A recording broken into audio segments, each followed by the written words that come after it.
అధ్యాయం 29వ వచనం. భక్తిహీనులకు యెహోవా దూరస్తుడు, నీతిమంతుల ప్రార్థన ఆయన అంగీకరించును. నిర్గమాకాండం ఆదికాండము 12వ అధ్యాయం 2వ వచనం. నిన్ను గొప్ప జనంగా చేసి నిన్ను ఆశీర్వదించును, నీవు ఆశీర్వాదంగా నుందువు. కీర్తనలు 119వ అధ్యాయం 89వ వచనం. యెహోవా నీ వాక్యం ఆకాశమందు నిత్యము నిలకడగా ఉన్నది. ఎఫెసీయులకు రాసిన పత్రిక 6వ అధ్యాయం 10వ వచనం. స్తుతికి ప్రభువు యొక్క మానశక్తిని బట్టి ఆయన బలవంతుడై ఉండుడు. కీర్తనల గ్రంథం 107వ అధ్యాయం 1వ వచనం. యెహోవా దయాళుడు, ఆయన కృతజ్ఞతాస్తుతులు చెల్లించుడు, ఆయన కృప నిత్యం ఉండును. కీర్తనల గ్రంథం 118వ అధ్యాయం 14వ వచనం. ఆయన నాకు దుర్గము, నా గానము, ఆయన నాకు రక్షణ ధరం ఆయను. కీర్తనల గ్రంథం 106వ అధ్యాయం 1వ వచనం.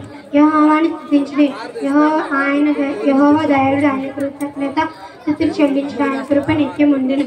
రోమీయులకు రాసిన పత్రిక 14వ అధ్యాయం 9వ వచనం. తాను మృతులకును సజీవులకును ప్రభువుకు ముందు నిమిత్తమే కదా క్రీస్తు చనిపోయి మరలా బ్రతికెను.